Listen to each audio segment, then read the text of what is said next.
You guys ready? Yeah. Why are you coming from the side like that? There you go. Directly. Kind of awkward, just like that. That side vision. I don't want to crowd her. You're good. She's She's fine. She's fine. done by. Yeah. Hey, you just got this whole thing figured Tamika directed media now. Yeah. You stand there. You move on. So you seem to be in good spirits today. How excited are you just to put this event on? I'm super excited. Last year, I guess it was last year, maybe earlier this year, when I came and did the scholarship event. Let's start over. Yeah. Of course. Sorry, y'all. Ready? Yep. So I am super excited about being here today. Earlier this year, we gave out a scholarship to the UT Hearing and Speech Pathologist School. And so for me to be here and to host a clinic, I'm excited about being here, excited about our young kids. We got about 60 kids that are coming through, so it's going to be fun. Have you developed a strategy for running one of these events with so many youngsters and stuff?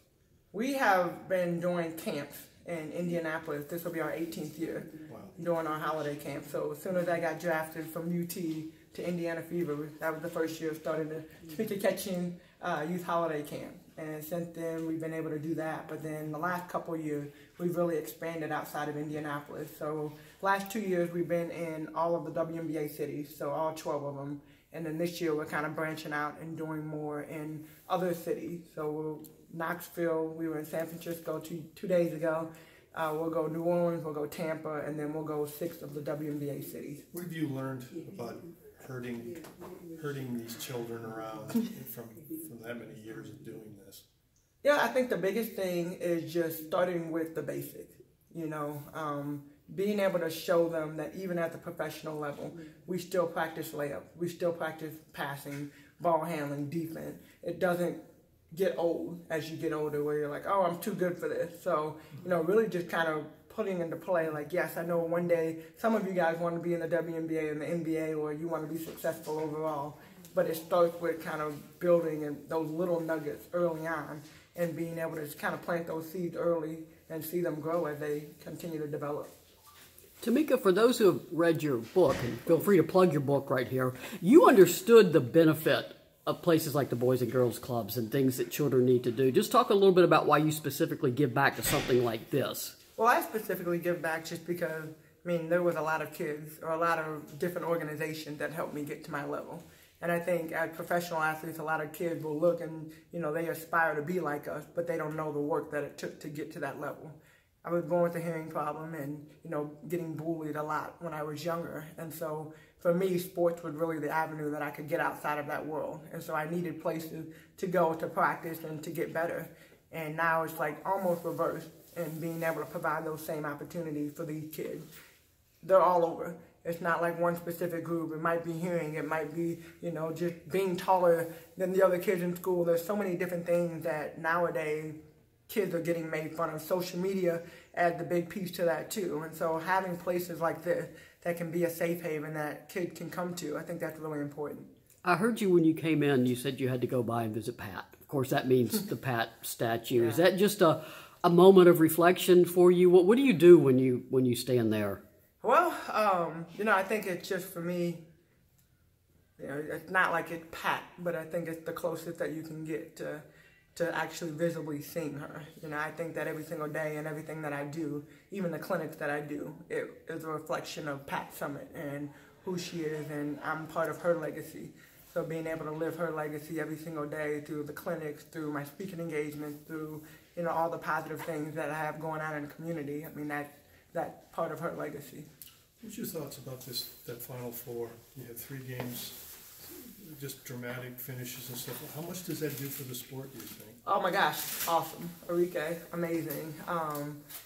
It's great, you know, when you look at just where women's basketball has been and how far, I mean, where we are right now, but how much further we have to go.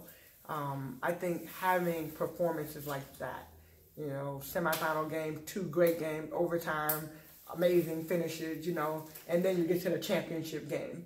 And it looked like a blowout in the first half. And then all of a sudden, Notre Dame turns it around, Mississippi State, you know, everybody just kind of, off the first half, the expectation was there. But Notre Dame pulls it out. Enrique, another amazing finish. I think it's great for the game of basketball just because a lot of people tuned into those games.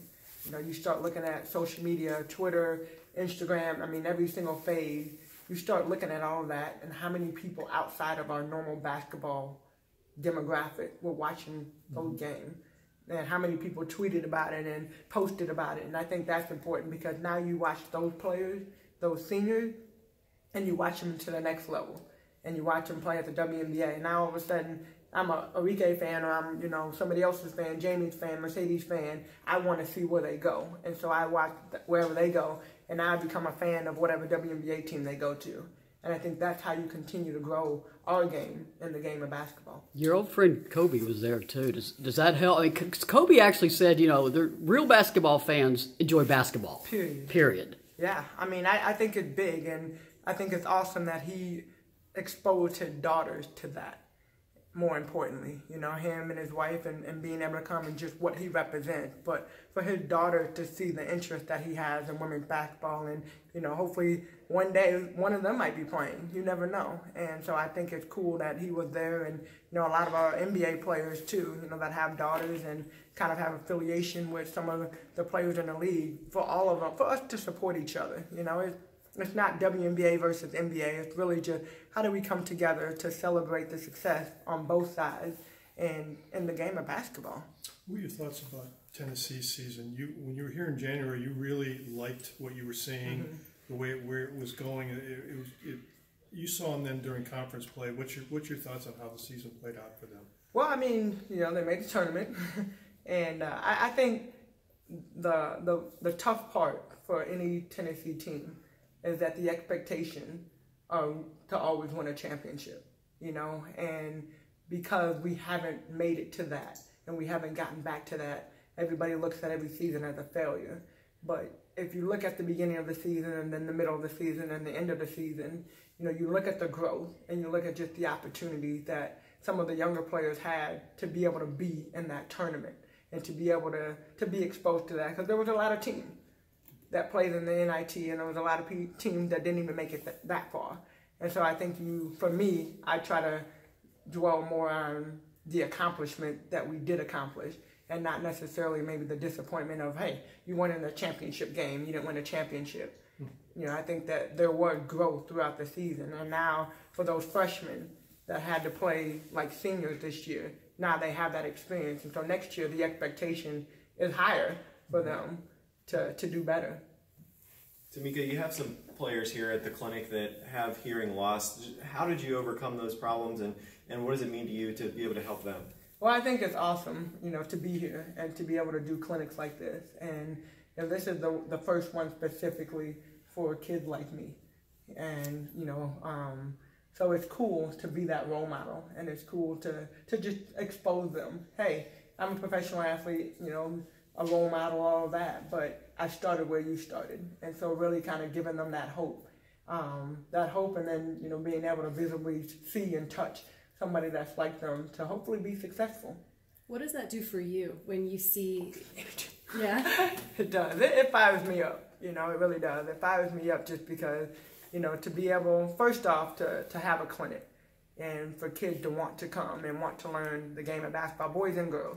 You know, but then when you talk about just for me going back to my upbringing and having all the things that I had to deal with just from being hearing impaired, clinics like this give kids like us, you know, that extra motivation, because sports was my avenue of getting away from the bullying, getting away from, you know, getting made fun of, getting away from being different, and it made me fit in. And so in this case, it's not about whether you wear hearing aids or have a cochlear implant or, you know, have a speech problem. It's just about, this is basketball. Let's have fun. And that'll be my #1 rule. I always have rules. I have 4 rules, but that'll be my first rule, is I want everybody to just have fun. What are the other 3 rules? The first one is have fun. Second one is hustle. Where do you think I got that from? Yeah. Third one is listen. I always talk about we have 2 ears, 1 mouth, so being able to listen. And the fourth one, the most important one, is never say I can't. And really just saying, hey, I need you to try. Every single drill we do, I need you to try. Because not all of us are going to be professional basketball players. But I'll ask each one of them, how many of you want to be successful? And everybody will raise their hand. And I'll say, okay, if you want to be successful, the first time you go out and try something, are you going to be good at it? And what if you say, I can't do this, and you stop? You'll never be successful. So really putting that in their mind early on. We'll say it one time in the beginning, and if I hear it throughout the camp, we do push-up individually, and if I keep hearing it, then the whole team has to do push-up, because it's a team game. Awesome.